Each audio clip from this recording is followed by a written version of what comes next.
Chat जीपीटीसँग कहिल्यै नसोध्नुहुने 5 कुराहरू। हरेक दिन मानिसहरूले च्याट जीपीटीमा मात्रै लगभग 2.5 बिलियन प्रश्नहरू सोध्छन्।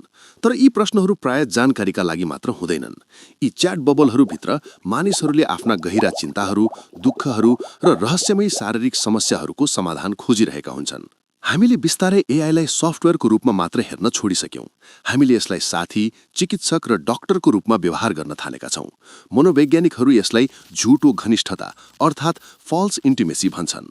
स्क्रिनमा देखिने टेक्स्ट संवादात्मक र सहानुभूतिपूर्ण लाग्ने भएकाले हाम्रो दिमाग झुक्किन्छ।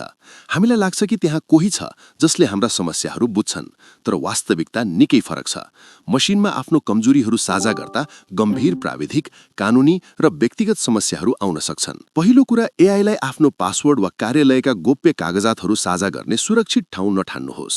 जब तपाईँ इन्टर थिच्नुहुन्छ, तपाईँको डेटा तपाईँको डिभाइसबाट सिधै बाह्य क्लाउड सर्भरहरूमा पुग्छ।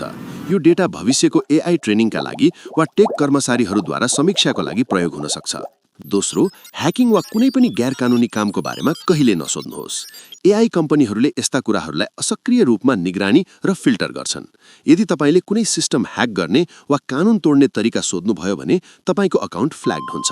तपाईँको गोपनीयता तुरुन्तै समाप्त हुन्छ र एउटा स्थायी रेकर्ड सिर्जना हुन्छ जसले तपाईँलाई समस्यामा पार्न सक्छ। तेस्रो, एआईलाई कहिल्यै मेडिकल रिपोर्ट वा रोगको निदान गर्न नलगाउनुहोस्। यी मोडलहरूले मानव जीव विज्ञान बुझ्दैनन्। यिनीहरूले केवल जटिल गणितको प्रयोग गरेर कुन शब्दपछि कुन शब्द आउँछ भनेर अनुमान लगाउँछन्। यसलाई ह्यालुसिनेसन भनिन्छ। औषधिको बारेमा एआईमा भर पर्नु निकै जोखिमपूर्ण हुन सक्छ। यसले एउटा काल्पनिक रोगलाई पनि गम्भीरताका साथ व्याख्या गरिदिन सक्छ। चौथो, जटिल षड्यन्त्रका सिद्धान्तहरू र संवेदनशील ऐतिहासिक घटनाहरूको व्याख्याको लागि एआईमा भर नपर्नुहोस्। यो प्रविधि उपयोगी देखिनको लागि प्रोग्राम गरिएको छ। त्यसैले यसले पूर्ण रूपमा काल्पनिक कुरालाई पनि प्रमाणित तथ्य जस्तै आत्मविश्वासका साथ प्रस्तुत गरिदिन सक्छ। अन्तिम र सबैभन्दा महत्त्वपूर्ण, जीवनका ठूला निर्णयहरू एआईलाई गर्न नदिनुहोस्। जागिर छोड्ने, विवाह गर्ने वा सम्बन्ध विच्छेद गर्ने जस्ता कुराहरूमा एआईको सल्लाह नलिनुहोस्। यसलाई एम्पेथी ग्याप भनिन्छ।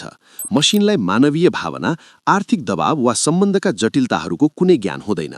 एउटा गणितीय समीकरणले तपाईँको जीवनको मार्ग तय गर्न दिनु हुँदैन। एआई एक शक्तिशाली प्रविधि हो। यसलाई इमेल लेख्न, कोडिङ गर्न वा ठूला डेटाहरू सारांश गर्न युज गर्नुहोस्। तर यो चेतनशील छैन। यो तपाईँको साथी होइन र तपाईँको भलाइको संरक्षक पनि होइन। आफ्नो स्वास्थ्य, प्राइभेसी र जीवनका निर्णयहरू आफ्नै हातमा राख्नुहोस्। तपाईँले एआईलाई सोधेको सबैभन्दा अनौठो कुरा के हो? कमेन्टमा बताउनुहोस् र यस्तै जानकारीका लागि सब्स्क्राइब गर्नुहोस्।